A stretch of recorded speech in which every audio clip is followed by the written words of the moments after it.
Hi everyone, my name is Paulo Souza, and today we're going to talk about Lumen, the new global illumination and reflection system in Unreal Engine 5. Lumen is the result of years of work from the team at Epic to bring real-time global illumination to the Unreal Engine. It uses a fully dynamic indirect lighting pipeline, which means that the scene geometry, material, and light properties can change in real time. Because of that, Lumen greatly improves artists' workflow. Not only lighting updates instantly, but it also removes the wait for build times to get to the final lighting quality. I would like to give special thanks to the Lumen team, Daniel Wright, Krzysztof Nakovics, and Patrick Kelly, who also helped me in making this video. I would also like to thank these asset creators. We use these assets to craft the scenes we're going to show in this presentation. With Unreal Engine 4, dynamic lighting was mostly done with direct illumination. Indirect illumination has always been challenging due to the amount of computation it requires. In UE4, all types of indirect illumination relied on broad approximation, faking, or pre-rendered global illumination, using light maps. But we believe that the next generation of games and simulations will require more advanced lighting, such as time of day sunlight or lighting reacting to world changes. This is why every corner of the real-time industry has been pursuing a definitive solution for real-time global illumination and reflections in game engines. But if processing global illumination has always been challenging due to the amount of computation, calculating GI in real time is even worse. It's the reason why real-time GI is known as the holy grail of computer graphics. And Unreal Engine 5's Lumen tries to change that. But what is really capable of? Let's start by listing the features of real-time GI in Unreal Engine 5. Let's start with color bleeding, the most important effect you expect from a realistic lead scene. Color bleeding describes the way the color of an illuminated surface influences the surfaces around it. The effect is usually subtle, but it gives the underlying details that realistic lighting needs. You can reproduce that by pointing a strong direct light source, like the sun, to a bright color object. That shows the phenomenon in which objects are colored by the reflection of light from the other nearby surfaces that are being illuminated. Color bleeding is what allows us to light this entire scene with a single light source, just by bouncing light around. Lumen also gives you support for soft indirect shadows. Indirect shadowing is also known as soft area shadowing and is a very important tool of global illumination. Soft area shadows help objects ground in parts of the scene that are not directly lit. In the past years, real-time graphics have relied on pre-made occlusion maps or screen space occlusion algorithms, a very rough approximation of how shadow works, or one can say how light behaves, in narrow spaces. Lumen completely replaces SSAO in Unreal Engine, removing the need for real-time baked occlusion solutions. At the same time, it delivers precise and realistic soft shadows. Lumen calculates the current frame by tracing against the previous frame's lighting. This means that the resulting lighting is always accumulated with the result of the previous frames, in a sort of a feedback loop.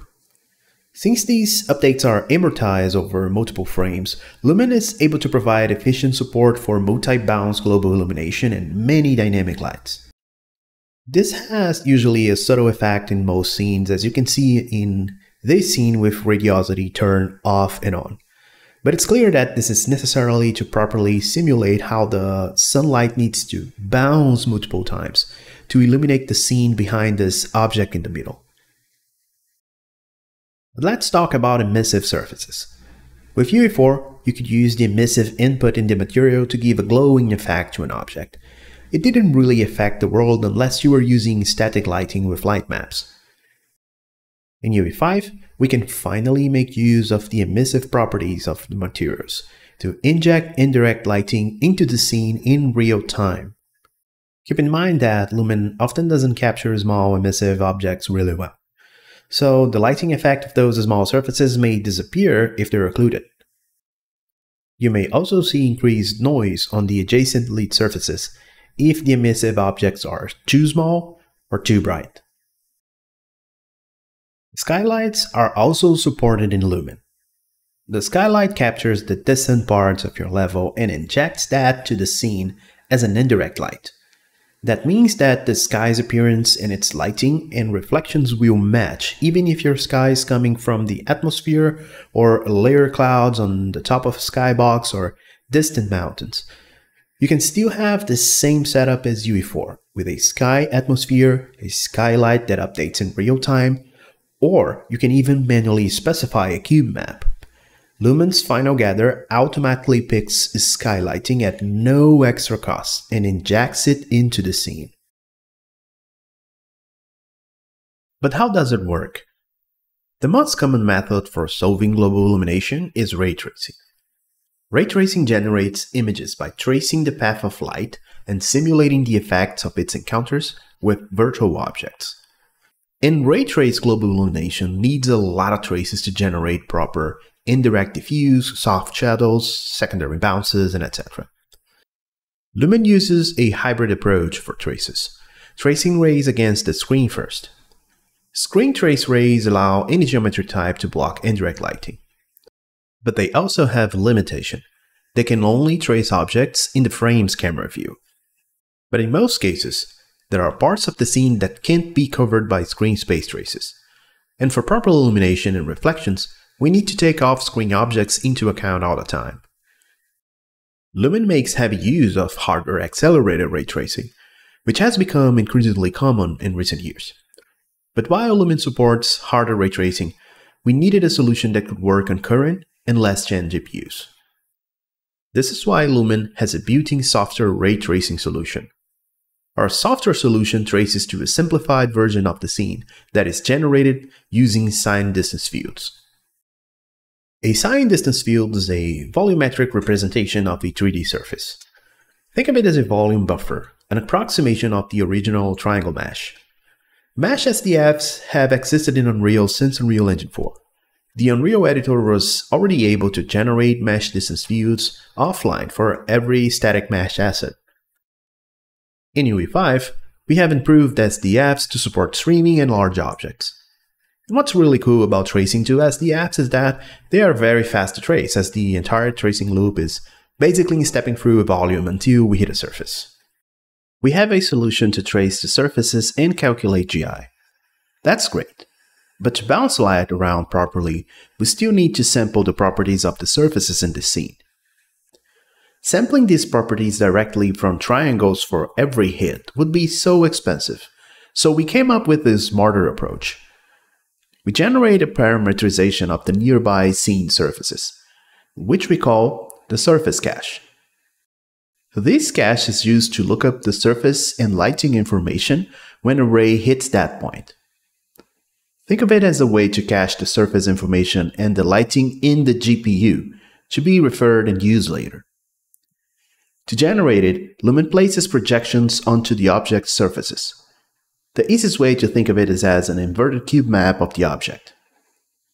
These projection planes or capture positions are called cards and are generated offline for each mesh. Cards can be visualized with the console command r.lumen.visualize card placement. Using the card's projection, Lumen then renders the triangle meshes to capture all the material properties from multiple angles. After the surface cache is populated with material properties, Lumen now has all the volume and surface information it needs. Lumen then calculates direct and indirect lighting, and the result of that is fed back into the surface cache to be used in subsequent frames. These lighting updates are amortized over multiple frames, and this is what allows Lumen to support many dynamic lights and multi-bounce global illumination. It's important to say that the volume and surface information are stored separately in the GPU. But to make it easy to comprehend, we like to think of it as a single thing, which we call the Lumen scene. We can visualize it using the Lumen Scene View mode. In the viewport, go to Show, Visualize, Lumen Scene. The Lumen Scene is probably the most important tool you have to understand how Lumen is lighting your scene. In the end, the Lumen Scene is what the Lumen Ray Tracer sees, and that's what it's going to use to trace rays against. It's the data that Lumen is going to use to generate the GI, like shadows and lighting, but it's also the data that you're going to see in the scene's reflections.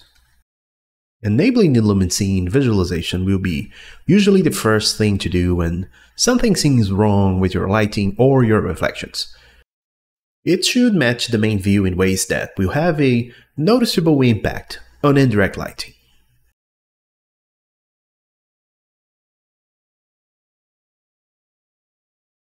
For many years in games, lighting and reflections had to be completely separated systems. This always required some effort from artists to make them match, but in real life, these are always single phenomena. Lumen GI finally unifies that. GI and reflections in Unreal Engine 5 are calculated together, reusing some of the same trace results. This is another win for Lumen. Since we are already tracing a number of rays to calculate GI, why can't we reuse these for scene reflections? And we mentioned before that the Lumen Scene is what the Lumen Ray Tracer sees. This means that the diffuse global illumination and shadow skylight can also be seen in reflections. That also allows Lumen to have geometrically precise reflections, even in softer mode. No more need for manual placement of reflection captures. Lumen is also able to solve indirect specular or reflections for the full range of material roughness values. Remember that in UE4, existing screen space and ray trace reflections used to just cut out for rough materials. But with Lumen, we're able to reuse the diffuse global illumination traces to calculate better reflections on rough surfaces. And this is one of the main benefits of the unified GI and reflections pipeline. In UE5, once enabled, Lumen completely replaces the screen space and ray trace reflections.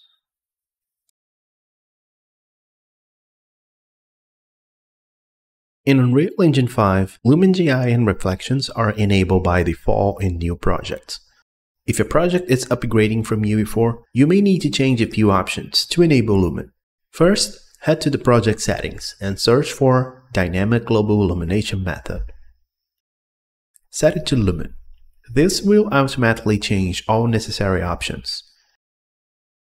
First, it sets the default reflection method to Lumen. Secondly, it enables Generate Mesh Distance Fields in the project. You must restart the editor to propagate the changes and to generate the mesh distance fields. Let's now go over a few applications and use cases where global illumination is key. Let's start with a clean level and try to create a very simple room. One of these meshes has a window we're going to use to let the light go through.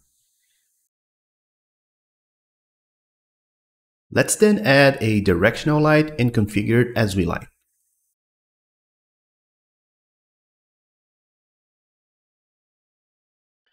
Don't forget to set it as an atmosphere sunlight, so it gets captured by the sky atmosphere later on.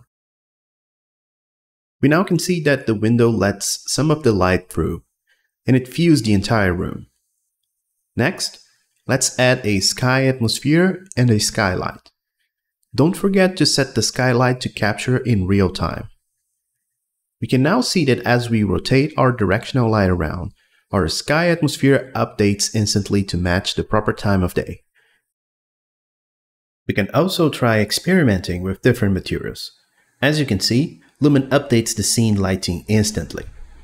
And don't forget, this is just a small window letting the sunlight through. It looks really cool to just see the light bouncing different surface colors around and illuminating the entire scene.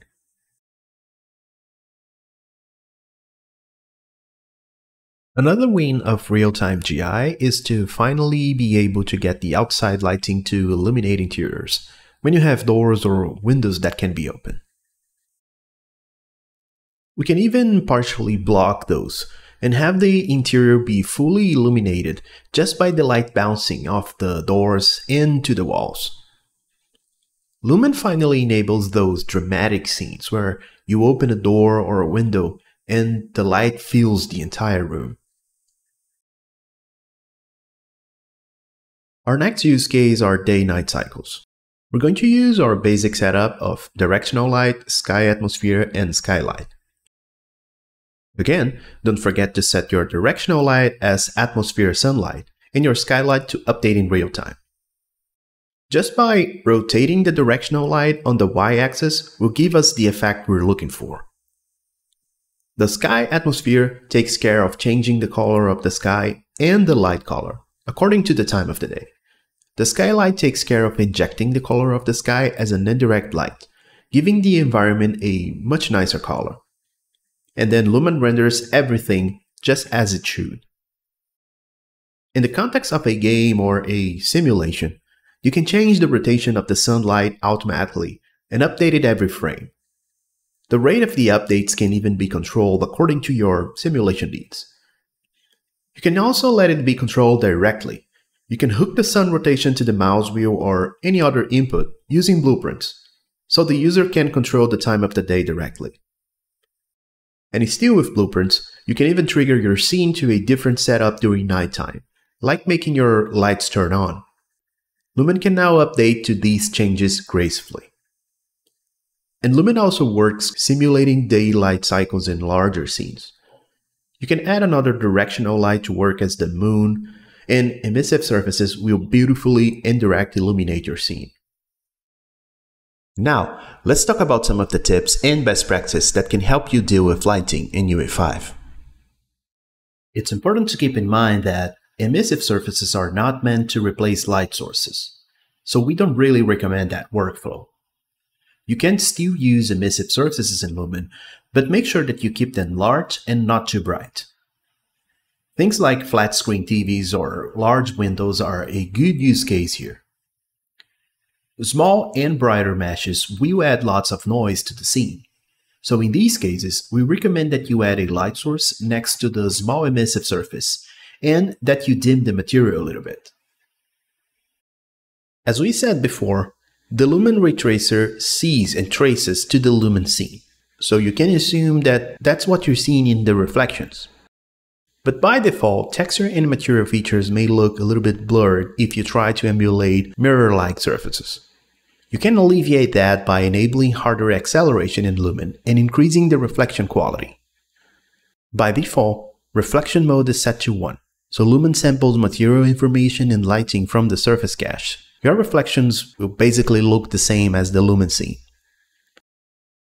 With mode 2, Lumen samples material information from the hit shader, but it still uses lighting information from the surface cache. Mode 4 has the highest quality. Lumen not only samples material information from the hit shader, but also the direct lighting, using only indirect lighting information from the surface cache. The mesh distance field resolution is assigned based on the imported scale of the static mesh. If you use significant scaling up on placed instances, use the distance field resolution scale to compensate.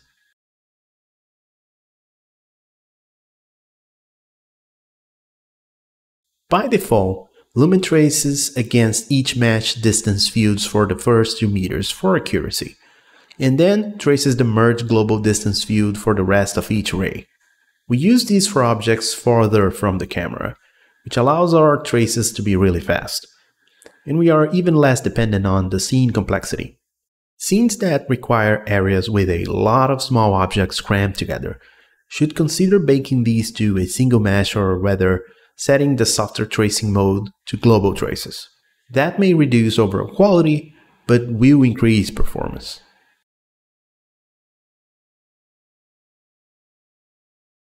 Screen space traces work well with most meshes. If you look at this skeletal mesh, you can see that it bounces lighting around quite well due to these screen space traces. But then there is no bounce from it when the screen space traces can't hit it. Both skeletal meshes and world position offsets can receive and contribute to GI if they are visible on screen and the receiving point isn't occluded.